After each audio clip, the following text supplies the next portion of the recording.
Hello, everybody. Welcome once again to And Another Thing with Jim. We are rolling into October here, and I am here with my friend, our digital ministry director, and ecstatic Phillies fan, Pat McAdams. Pat, how are you? I'm not very good. What are your thoughts on bunting over an incredibly slow base runner and It was not horrible. It was a horrible call. pin? Yeah, I have no idea. It was a bad enough sports moment that I've spent time daydreaming today thinking, what if that didn't happen? Did I just make that up? That we were trying to bunt Castellanos to third base, but then it was not a dream. It was all real. I'm like in sports. I'm forever an optimist, not in real life, Yep. but in sports life. And so I was with them even when they were down 4-0, and it was like this is over. And then to have that like brief glimpse of hope just ripped from your Yeah. heart was very painful. Yep. It was. So we'll talk about happier things like grace here today. So, Pat, I was in this past Sunday the prologue of the Gospel of John once again. John 1 verses what were they? 9 to 13. And well, we're going to keep the same. We've appreciated the feedback so far. We're going to keep the same format. So we have coming to you today, everyone. Word World Wild Card. And from the sermon this past Sunday, Pat, let's talk just for a couple of minutes about grace, which was a main theme of the sermon, just to explore in a tiny bit more detail the reality that, to me, in my mind, grace is both unfair but also fair. God's grace to us is unfair on one hand because it's God's choice and not ours. Dispensing of grace, even our believing to receive grace in the Presbyterian and Reformed tradition is we need the Holy Spirit for that. And so there's a deep mystery. I didn't use the word on Sunday predestination, but Mm. if people had their predestinarian bells ringing on Sunday morning, it's all of the same. It's all of the same cloth. It's all of a piece. So there's a deep mystery here, and there are many committed Christians who love Jesus, love the Bible, that don't take a reformed view of predestination and election and all that stuff, which is fine. And it's been something that's been litigated by thousands upon thousands of pages of theology for century after century. So I don't mean to solve it today on this podcast. Simply to put a pin in it and say there's deep mystery here, but where the rubber hits the road for our conversation, uh, if it's true that God's grace is God's choice, not ours, this hits our cultural moment specifically in a really rough way because choice is king. And to be a human being, I was saying in 2025 is to have our choices unconstrained in every possible way. But grace kind of says, instead of our wills being supreme, it's God's will. And that makes grace really, really hard. What's your take so far? Uh, for me, I think it makes it pretty easy. Um, Okay, or explain. I shouldn't say easy, but whatever. Like that's such a relief. Hmm. It can be. Yeah. And this is not the way that I always think, Hmm. but how nice is it to not have to worry so much about like being good enough or um kind of Yeah. gaining your way to heaven or Hmm. proving you're better than somebody else, like you Yeah. said, our whole culture is based around meritocracy, and this happens because whether or not that's actually true, and if there Hmm. is meritocracy, or whether people are put on certain bases and Sure. it's easier to get home, all that stuff that been talked about ad nauseum. But Hmm. yeah, so I would say for me, yeah, what a relief that you don't have to wear in the best moments, that I don't have Yeah. to worry that much. Do I always cling to that? And there's that always the overarching like presence in my head that I'm dwelling on that? No. Hmm. But when I do, it's like, whew, God, I'm gonna screw things up. So thank goodness, like it's not all on me, or really very little of it, if any, is on me. I think that's a great observation, Pat. And both when I've done preaching, teaching, counseling, and then also some of the more heady. I don't have a ton of theological debates with folks about these things, but if somebody wants to go deep, I can go deep with them on it. Sort of the equation that I set at this point is okay, if you want to try to gain back the supremacy of your own will, what you lose is security. And it's just a trade-off that people need to make their own peace with. And aside from, I think, scriptural evidence and weight being on the side of the understanding that grace is God's choice. So yeah, let's keep our own sovereign wills, but then we're dependent upon our own sovereign will, and that can get to be its own can of worms really quickly. So I agree. There's great relief and security. This is what we tell our kids. Uh, Pat, your wife has been in the parenting class with that Emily's been teaching. I've been there too. It's one of the main themes of this parenting class where we're resting in grace and not our own goodness as parents with our kids or our kids' own goodness either. We're resting in the goodness of God. Two concomitants there, real quick. Another thing that it frees us from, this quote unquote unfair grace, like you said, is boasting before other people. And one of the refrains in Paul's letters related to speaking about the glory of God's grace is the tagline, so that no one can boast. And hey, if this is God's choice, it's not because I'm awesome, it's because he's gracious. And grace is this great equalizer for all of our lives. And then related to that also, just mentioned briefly on Sunday that we are in a moment of dissonance, I think, where at the popular level, we have so much emphasis and attach so much importance to our own self-determination and free will. But this is exactly what our academics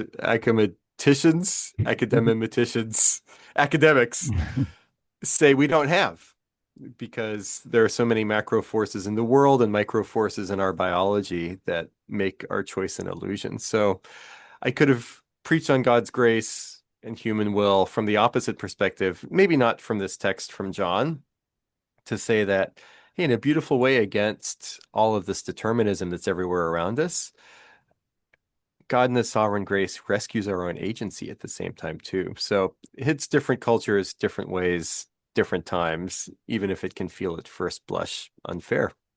Yeah, and I would say it's I liked what you preached about that grace frees you from regret. Because Huh. I'm someone not so much regret, but I look back on life and I think, huh, I probably could have made that choice, or what if I studied this, or what if I did this better, or like that. Man, that was a silly decision, Huh. and for other people, it's maybe more serious things, like Yeah. maybe I shouldn't have killed that person. You know what I mean? Like for like really like big things that otherwise without grace you'd think, well, if we're kind of like stacking up the good and bad of my life and what I've done, Hmm. I murdered somebody. I, Yeah. whatever is down the line of like serious things that you could think about. They're like evil things Hmm. to do. Um, Not that like, stuff doesn't matter that you do here on earth, but like, you can still enter the kingdom of heaven. Yep. And so I think that like grace is very freeing and can like, pull you back from the abyss and make you think that, or like kind of allow you to think that it all is not lost. Hmm. Like I haven't done something like so terrible or so evil that I'm like can't be redeemed. So I think that's was an interesting aspect as well of grace. And that's good news. Two quick observations there, Pat. One, that was a late edition from the parenting class on Sunday morning. I forget if I mentioned that in the sermon, but Paul Tripp in the parenting book that Emily was leading people through was talking about how grace frees us from regret in parenting. And I was thinking to myself, hey, I'm talking about grace in just a few minutes here. I'll go ahead and enter that in. Then also when just a minute ago you said, "Oh, what if I killed somebody?" I thought of Mark Sanchez. Oh, what a weird story. Have you? How much have you read about that story, like in depth? I read two or three articles about it, and that was two or three articles too many. So it's pretty dark. Yeah, and not to kind of, make fun of this stuff, but I'm gonna make a little bit fun of it. There's one report Sure. that he was like doing wind sprints in an alley, and that for me was the funniest part. Is like, wait, he was doing wind sprints? What? Yeah. Anyway, yeah, Okay. Moment of silence for Mark Sanchez. yes. Okay, that was good. And then finally with grace, it's fair in the sense that grace is not a respecter of persons. So we can be Mm. so quick to attach superiority to ourselves, to our race, to our achievements, to our people group, to our beliefs, but far from it being the case that Christians should be arrogant, we should theoretically be the most humble people in the world because we've received grace, which tells us in the same breath that we're not anything special at all. So there is this abiding fairness to, and then unfairness to ponder when it comes to the grace of God. I love preaching about grace. Never get to the bottom of it. We're probably going to talk about it again at Liberty Collingswood. This is Oh, not the last week of grace here. all right, and the last thing I'll add there is I think, if I'm rating myself here, I Hmm. think I think I'm fairly do a fairly good job of accepting grace, but Hmm. dispensing grace is a different kind of thing. Ah. Um, I like to imagine that I'm someone who, is willing to overlook being wronged or, someone else's like downfall or something else they struggle with. Hmm. But I'm not sure if I really am. I think I gotta kind of always, have that check mark or, put that mark against that person. Like, well, remember when they did that?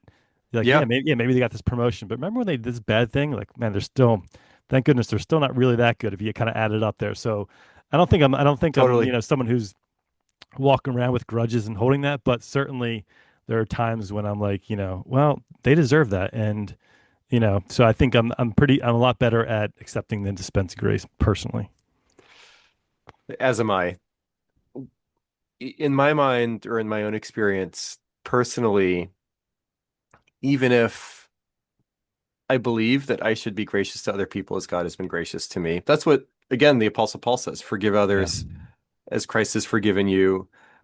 I can give myself my own, it's sort of like the equivalent of a cheat day if I'm on a diet. My cheat day or my cheat list is it's easy enough for me to forgive these people over here and give grace in this direction. But here are the people that have done things that have really upset me or Right. are really bad and should have known better. I don't really need to extend grace to those people and in these directions and in these ways. But that's exactly what God calls us to do because God's grace doesn't discriminate in our own lives that way, where Jim, these are things that I can forgive you for, but these are things that you're going to have to pay for yourself. Either it's complete or it's not. All right. Sounds good. Okay. That was word. And Pat, why don't you take us into the world here? What are we going to talk about for a minute? Well, I think first we need our disclaimer, although I don't think we're Oh, getting that's right. getting uh getting too spicy today, but still I think it's probably Okay. best you include that. There we go. So our disclaimer is mere couple of hours before we record, Pat just shoots me a subject for us to riff on a little bit. And the trade-off of me speaking more extemporaneously and freely is that these are not imprimatur comments that carry the teaching weight of Liberty Collingswood forever in quite the same way as what I would say on a Sunday morning. So this is me trying to apply the word to the world in real time. And these conclusions are always a little bit tentative, but it's good to try to keep wrapping our minds around what's going on in the world. Although I agree, I don't know if if we'll get too controversial today, but it's really interesting to me nonetheless. It But depends we'll on see where what happens. depends on where you take it. Okay, Who knows? go for it. So in world, one of the good things about the internet, and it seems to be like a smaller and smaller amount of things that are Yes. actually like a positive about the internet, is Yeah. you can easily like find history, Hmm. um, and that includes photography of the country, 100 years ago, 50 years ago, what have you. Yeah. Um, and what I'm struck with a lot of times as I look at photos of like streets, roads, housing, churches, and Hmm. like everything looked more beautiful back then and more intentional. Yeah. and it was aesthetically pleasing. And so my question for you is like, what have we lost now that at some point in time we stopped building for beauty and aesthetics and built for optimization, efficiency, Hmm. and profit. Um, and I'm sure that like, there's tons of like articles and books like written about that, but Yeah. I'm more fascinated for like kind of like a real world take on it if that makes sense, like less scholarly but more so a vibe or some like feels on that. Certainly you can kind of like go in that direction of the scholarly, but like Yeah. yeah, so yeah, what are your thoughts on that? And you know, is that overblown? Is or what you got? I think it's true. And I have trouble seeing a way around affirming that efficiency and aesthetics are inversely proportional to one another, or one is gonna rob the other, which I think redoubles the importance of seeing that push-pull relationship and not making choices only for one and at the expense of the other.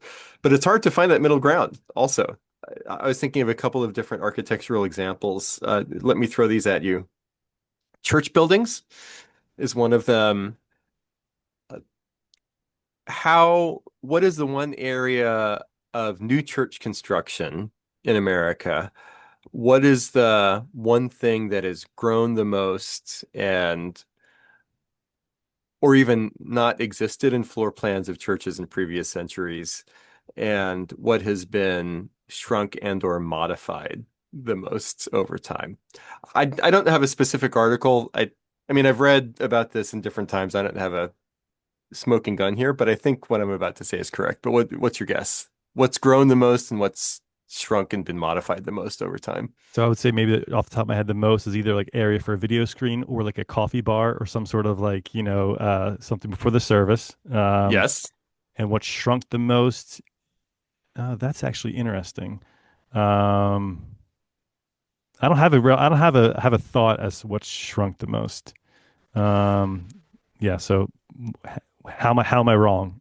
So I think you're right. I feel more confident about part one than part two. Okay. But what's grown the most in churches of recent vintage is lobbies, one Sure. way or Okay. another. Okay. The entryways. So for folks that have been to Liberty Collingswood and go to Liberty Collingswood, we've been at two historic churches in town, St. Paul's Lutheran and now Holy Trinity Episcopal. One of the bottlenecks that I feel as a staff person is there's no great place to gather and congregate besides the sanctuary itself, which is stacked with pews, and pews are hard for mingling, tough for access because we rent, we're always moving in and moving out and that sort of thing. But with newer construction churches, the lobbies are giant. But aesthetically, I think lobbies are kind of ugly when and any particular lobby could look better or worse, Sure. but you have lobbies in hotels, you have lobbies in uh, office buildings, and if there's a giant tradition of worship aesthetics in the church going back to ancient times, we're losing all of that just for the sake of the utility of gathering. I don't know what the answer is necessarily because I feel the pinch of those gathering points, but it sacrifices aesthetics of worship.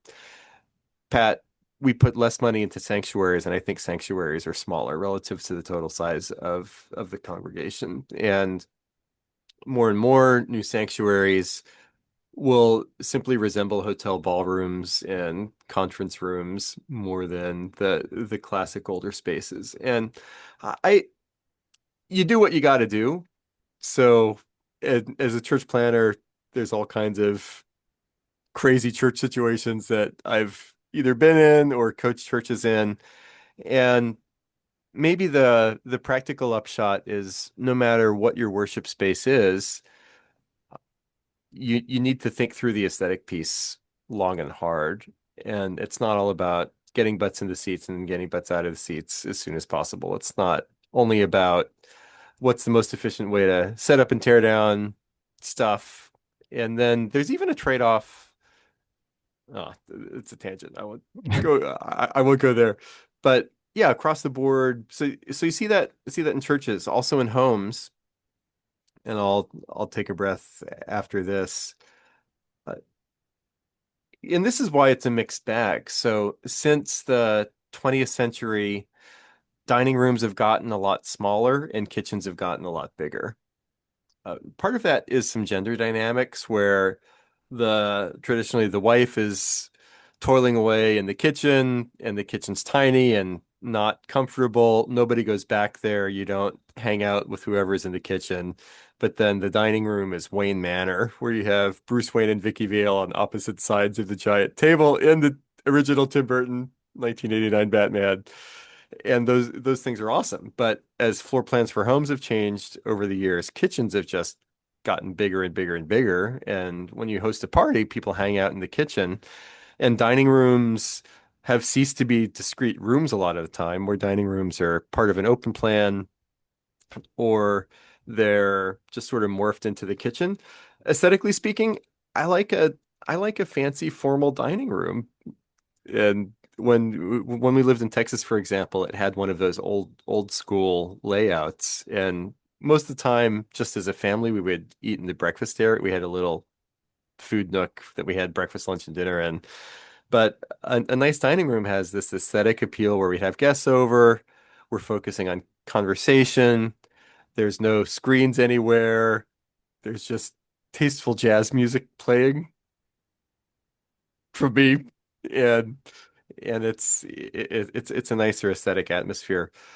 And then also the two areas in addition to kitchen where home rooms and the two types of rooms that have expanded the most in homes besides kitchens. Do you want to guess what those two are? It has to be bathrooms. It has to be one. Bathrooms and closets Oh, are the closets. are the two. And sure, you can have better, worse looking bathrooms, Yeah. but they're not. Uh, I don't know about you, Maybe Pat, this but disclaimer was bathrooms are not bathrooms are not public communal spaces, right? So generally speaking. it's it's all for you.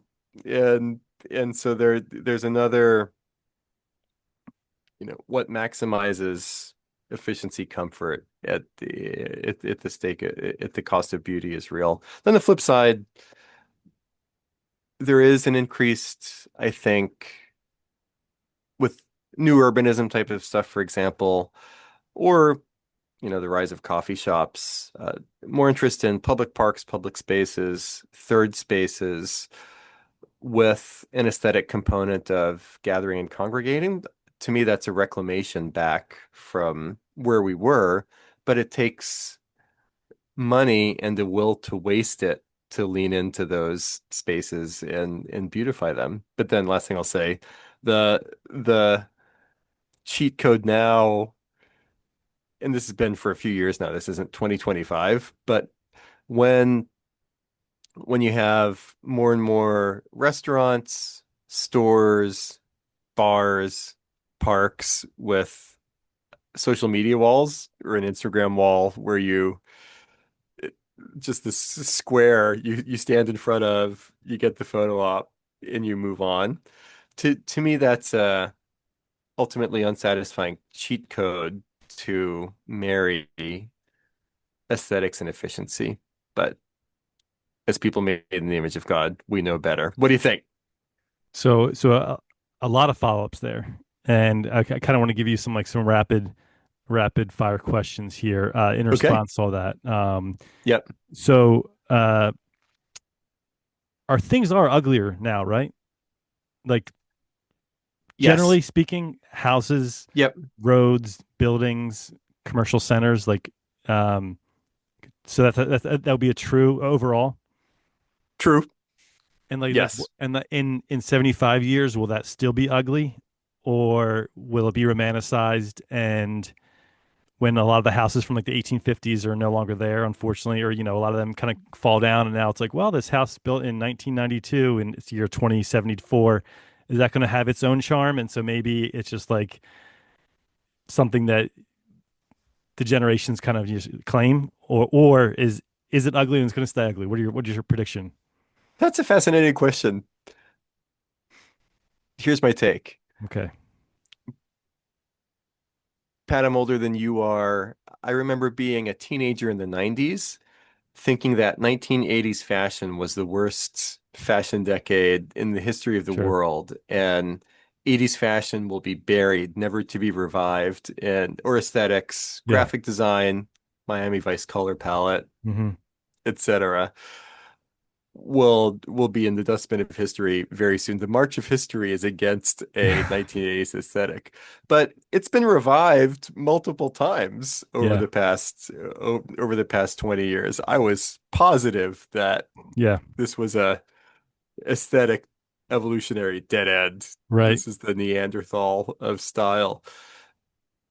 So I need to be tentative in saying, yeah, these things are always going to be ugly. But on the other hand, I think I'm going to say these things will always be ugly Okay. I agree. because increasingly these spaces are designed for efficiency and productivity Right. in ways that I think previous generations, huge generality, a generalization, aesthetics were more part of the equation. Yeah. But as that it's become less so, then we're just stuck with these functionalist spaces and buildings that I don't think are going to have their 80s nostalgia moment. Yeah. Okay. And I agree with you on that. Okay. And then are you, as far as like aesthetics in your environment, your surroundings, are you like a vibes person where a certain wall color, a certain sound, a certain, road sign, or, can really throw you off? Or can you kind of roll with any environment that you're in? Or does that really have like an impact on you? And are you very sensitive to your, like, and like a nice, well-lit room Yeah. does provide such an improvement over something else? Are you like a person who kind of is receptive to like your environment, or you can kind of roll with whatever? Uh, Good question. I was thinking about that recently. I was talking with somebody who's a big fan of art, and I was saying, yeah, I love the Philadelphia Museum of Art. I'm there 20 or 30 times a year whenever I can get over on downtime. And then that person said back, wow, so you must really be into like vibes and decorating. I bet even your office is great. And then I realized I don't I've never decorated an office of mine. So I'm kind of with and I think the reason for that is I'm just focused. So for work, I am the training montage for Rocky and Rocky 4 when he's in the Siberian barn and just all business. But the flip side is when I'm downstairs in my kind of main living room. Pat, we've hung out there many times by my stereo and in my rocking chair.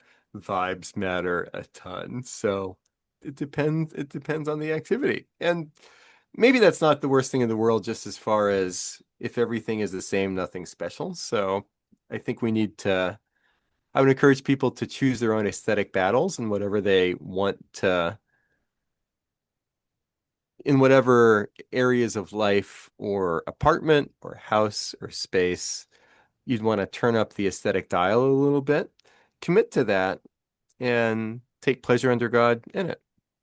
Doesn't have to be everything, but it should be some things. Build a Sure. little beauty in your life, Pat. There we go. I agree. And I guess my last thought is like at some point you need to get over yourself and, as far as wherever you're doing, you can do it in whatever space is available to you. It kind of reminds me of like Fair. if we do like a worship song, I'm like, I don't really like this song. It's like, well, that's your problem. That's Yeah. that's just Yeah. pretty much solely your problem. And I think a little bit of that comes into play here to a certain extent. But I will Yeah. say, for different um, people in like tough situations, like you're stuck in a crummy apartment for years and years and years, like Yeah. that's to weigh on you, like that ugliness, that just like getting by to survive. Again, I think that can, if you're not exposed to beauty, even in your like general surroundings or security Hmm. there, like I think that's not something to be downplayed. But maybe some of what I'm talking about is a little much like first world problems in some ways. Yeah. I think there's a good realism there. Even with churches. think of the persecuted church where Yeah. worship aesthetics are just not on their Yeah. radar, nor should they be. Yeah. So I think that those are some good bumper guards. One final anecdote here, Pat, and then we can get to our wild card. I had a church history professor in seminary. We were talking about the church in the Middle Ages in various ways. And we didn't spend weeks on this one aspect, but maybe one class period or one part of a class period was about the ecclesiastical architecture of the Middle Ages. So you have the beautiful Romanesque and then Gothic cathedrals and high Gothic with the flying buttresses and everything. So light and airy, all of the stained glass.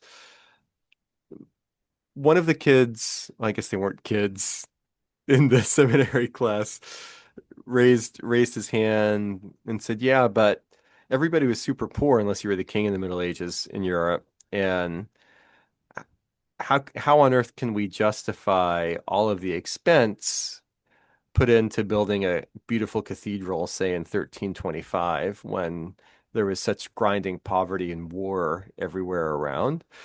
And my professor paused and said, there are two ways to answer that, and ultimately, I think they cohere as opposed to contradict one another.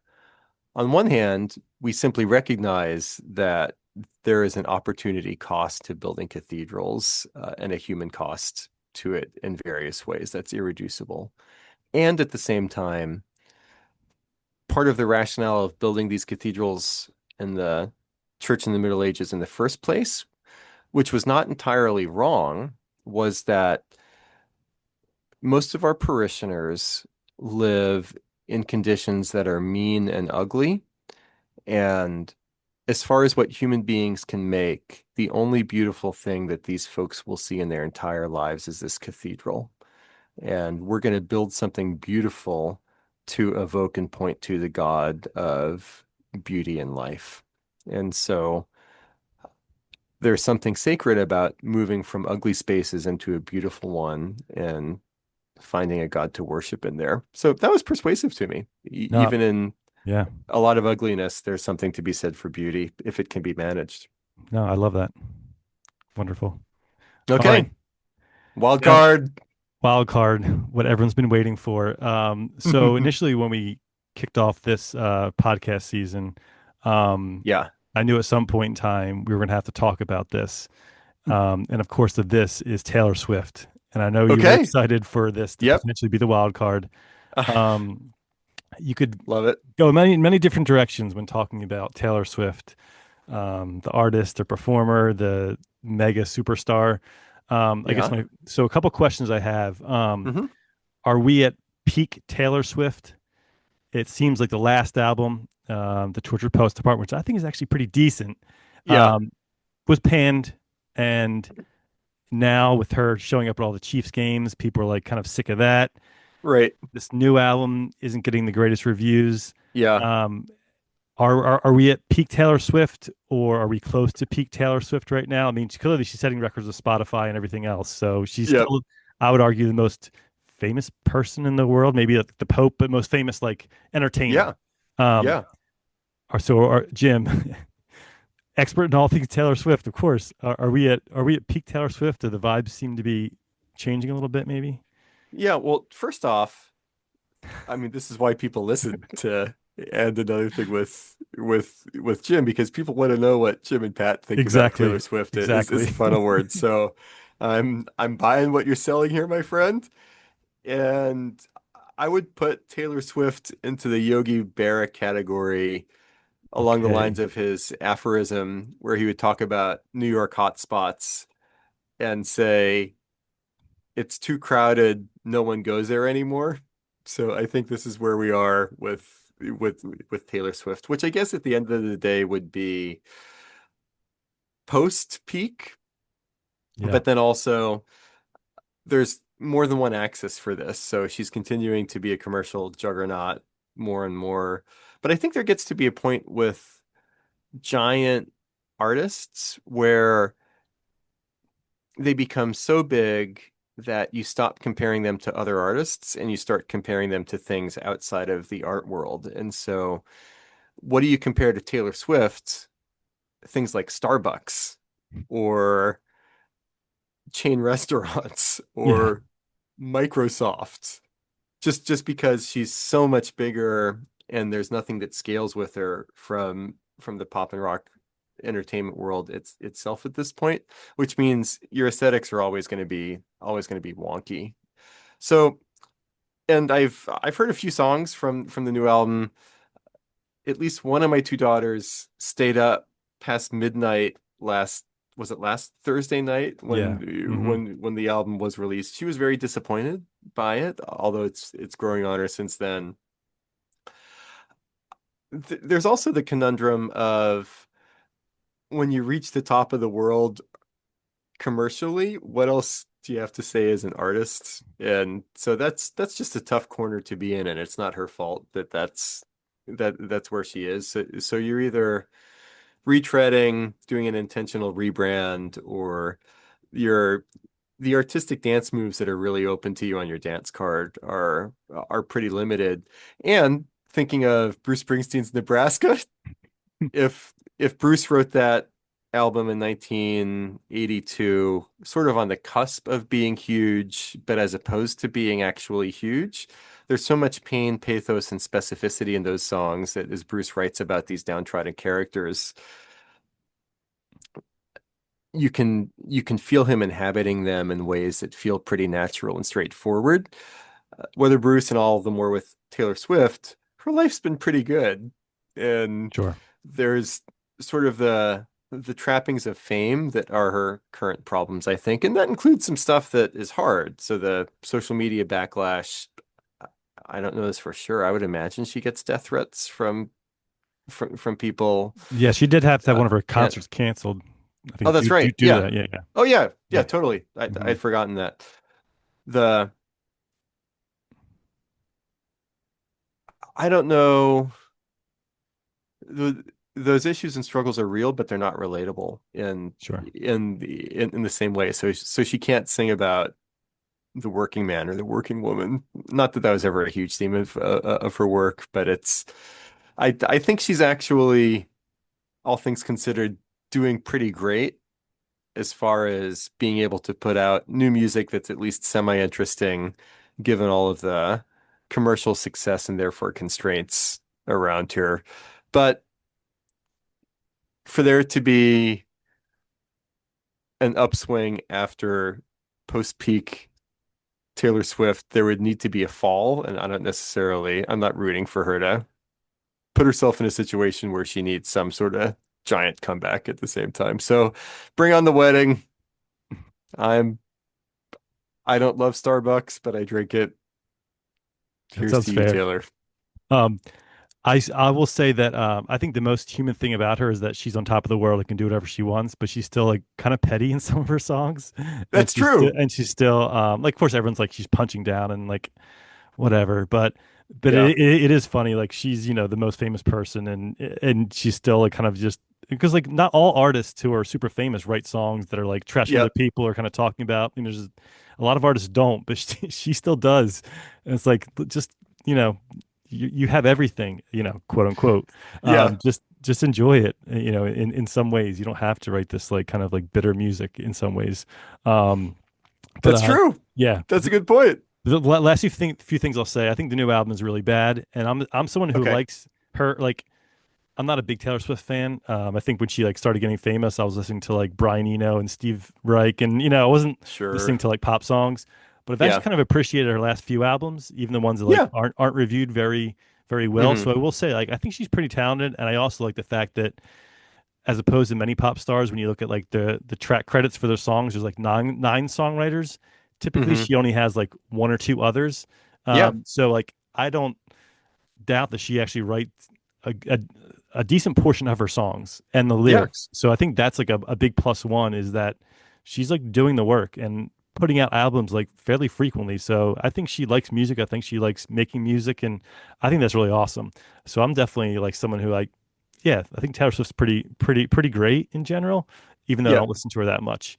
And the last thing I have on this is I wonder if we're not at peak Taylor Swift because I'm wondering if she's gonna have a kid in a couple years, and then we're gonna have the mom album.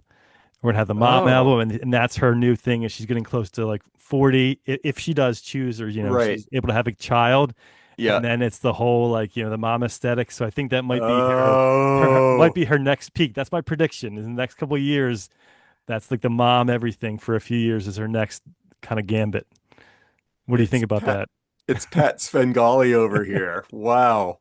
That's what a story. It's gonna be great. Yeah, We'll see if it happens that way, but you called your shot in here. that's right. That's right. Okay.